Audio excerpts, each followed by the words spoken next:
सफलता, अगर हम इसके असली रूप की बात करें तो ये शायद ही कभी किस्मत से या किसी खास प्रिविलेज से मिलती है। नहीं, ये तो असल में नतीजा है मुश्किलों में डटे रहने का, जिद का और हाँ, उन रुकावटों को कामयाबी की सीढ़ी बनाने की काबिलियत का।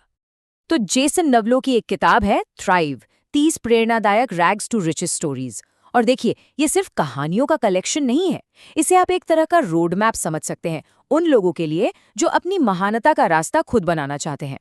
ये किताब ना उन लोगों की जिंदगी में बहुत गहराई से उतरती है जो बिल्कुल जीरो से शुरू होकर इंडस्ट्री लीडर बने, कल्चरल आइकन बने और जिन्होंने दुनिया को बदला। और ये कहानियां हमें सिखाती क्या है कि खुद पर यकीन, बदलते वक्त के साथ ढलना और अटूट सब्र, बस यही है कामयाबी के सबसे जरूरी तत्व। थ्राइव की हर कहानी वैसे तो अपने आप में बिल्कुल यूनिक है, लेकिन इन सब में ना कुछ धागे कॉमन हैं, जैसे कि अटूट लगन, हार मानने से साफ इनकार और अपने आप पर एक गहरा अटूट विश्वास। असल में यही वो गुण हैं जो किसी भी बड़ी जीत की नींव रखते हैं। तो सवाल ये उठता है कि इन कामयाब लोगों में वो पहला सीक्रेट आखिर है क्या? चलिए, इस किताब में बताए गए सबसे जरूरी गुण को समझते हैं, और वो है मुश्किलों का सामना करने और उनसे उभरने की जबरदस्त क्षमता, रेजिलियंस। अच्छा, इसके लिए ना जरा जिम कैरी की कहानी सोचिए। उन्होंने अपनी जवानी में बहुत ज्यादा गरीबी देखी थी। मतलब आप सोचिए, उनका पूरा परिवार एक वैन में रहता था, एक वैन में, और इसके बावजूद उन्होंने कभी भी अपने हालात को अपने सपनों पर हावी नहीं होने दिया। उन्होंने पता है क्या किया? उन्होंने उस वक्त खुद को $10 मिलियन का एक चेक लिख कर दिया।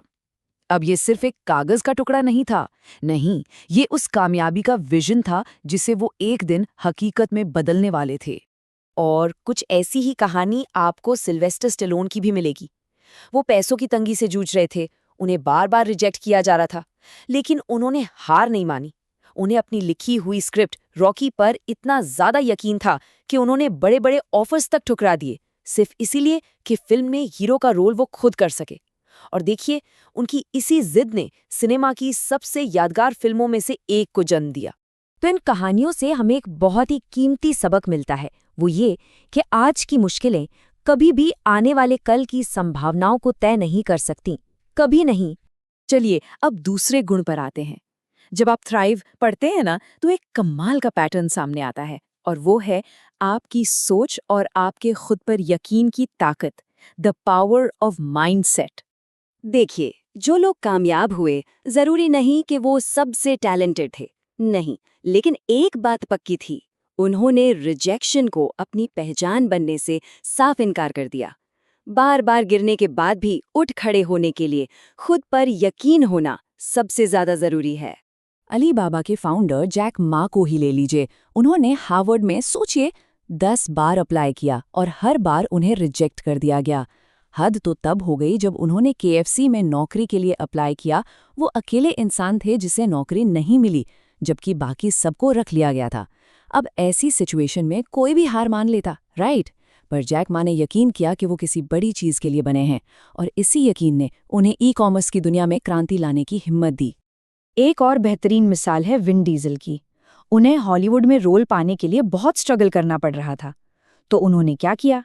इंतजार करने के बजाय उन्होंने खुद एक शॉर्ट फिल्म मल्टीफेशियल लिखी और डायरेक्ट कर डाली, और इसी फिल्म ने आखिरकार स्टीवन स्पीलबर्ग का ध्यान खींचा। ये कहानी साफ दिखाती है कि कामयाबी के लिए अक्सर मौके बनाने पड़ते हैं, उनका सिर्फ इंतजार नहीं करना होता। तो हाँ, ये कहानियां सुनने में तो बहुत अच्छी लगती हैं, बहुत प्रेरणा देती हैं, लेकिन थ्राइव किताब इससे एक कदम आगे जाती है। अब हम उन पावरफुल आइडियाज को समझेंगे जिन्हें हम अपनी जिंदगी में कामयाबी के लिए इस्तेमाल कर सकते हैं, मतलब स्टोरी से एक्शन तक।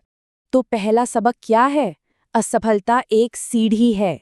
देखिए, हमारा समाज ना अक्सर फेलियर को एक अंत मान लेता है, दी एंड, लेकिन थ्राइव हमें एक सीक्रेट बताती है कि ये अंत नहीं, बल्कि सफर का एक बहुत जरूरी हिस्सा है। दुनिया के जो सबसे कामयाब लोग हैं, उन्होंने अनगिनत बार फेलियर का सामना किया है। तो असल बात फेलियर से बचना नहीं है, बल्कि उसे अपने फायदे के लिए इस्तेमाल करना है। तो फिर एक्शन क्या लेना है? बहुत सिंपल। फेलियर से डरने के बजाय उसे एक फीडबैक की तरह देखिए। खुद से बस ये पूछिए, मैं इससे क्या सीख सकता हूँ? मैं खुद को बेहतर कैसे बना सकता हूँ। बस फेलियर को मंजिल नहीं बल्कि एक पड़ाव समझिए। अच्छा, अगला सबक है कि एक साफ विजन ही हकीकत को जन्म देता है। थ्राइव में जितने भी लोगों की कहानियां हैं, उनमें से ज्यादातर के पास कामयाबी पाने से बहुत पहले उसका एक क्लियर विजन था। जैसे हमने बात की थी, जिम कैरी का वो $10 मिलियन का चेक, वो सिर्फ एक खोखली उम्मीद नहीं थी, बल्कि वो इस बात का पक्का सबूत था कि एक दिन वो इसे कमा कर रहेंगे। ये उनके यकीन का एक सिंबल था। तो यहाँ एक्शन क्या बनता है? बड़े और साहसी लक्ष्य तय करें, और सिर्फ तय न करें, अपनी कामयाबी को महसूस करें, उसे विजुअलाइज करें। कहते हैं ना, जब आप अपने सपनों को लिखते हैं तो आपका कमिटमेंट बढ़ता है और आपका दिमाग खुद ब खुद उन्हें पूरा करने के रास्ते खोजने लगता है। और अब आते हैं तीसरे सबक पर, और वो है बदलते वक्त के साथ ढलना ही कामयाबी की कुंजी। देखिए, दुनिया लगातार बदल रही है और यहाँ वही कामयाब होता है जो खुद को बदल सकता है। अडैप्टेबिलिटी इज की। याद है जैक मा? उनके पास पारंपरिक कंपनियों वाली डिग्रियां नहीं थी, तो उन्होंने क्या किया? उन्होंने डिजिटल क्रांति को समझा और अपनी एक अलग ही दुनिया बना ली। इसी तरह विन डीजल ने हॉलीवुड की मंजूरी का इंतजार नहीं किया। उन्होंने खुद ऐसा कंटेंट बनाया जिसने उनकी किस्मत को उनके कंट्रोल में कर दिया। तो इस पर अमल कैसे करें? हमेशा खुद से ये सवाल पूछते रहिए, कौन सी नई स्किल्स हैं जो मैं सीख सकता हूँ, और पारंपरिक रास्तों से हटकर और कौन से मौके मौजूद हैं। तो आखिर में बात आती है अपनी खुद की कामयाबी की कहानी बनने की। थ्राइव को पढ़ना सिर्फ प्रेरणा लेना नहीं है, नहीं, ये एक्शन लेने का एक ब्लूप्रिंट है। ये सारी कहानियां हमें एक जबरदस्त सच याद दिलाती हैं। सीमाएं, लिमिट्स सिर्फ तब तक होती हैं जब तक हम उन्हें मान लेते हैं। कोई फर्क नहीं पड़ता कि कोई अपने करियर में आगे बढ़ना चाहता है, कोई नया काम शुरू कर रहा है, या बस खुद पर शक से उभरना चाहता है। थ्राइव के जो सिद्धांत हैं वो हर जगह लागू होते हैं। देखिए, कामयाबी का रास्ता न तो आसान होता है और न ही पहले से तय होता है, लेकिन जैसा कि ये किताब हमें बार बार दिखाती है, आगे बढ़ना हमेशा मुमकिन है, हमेशा, चाहे कोई आज कहीं से भी शुरुआत कर रहा हो।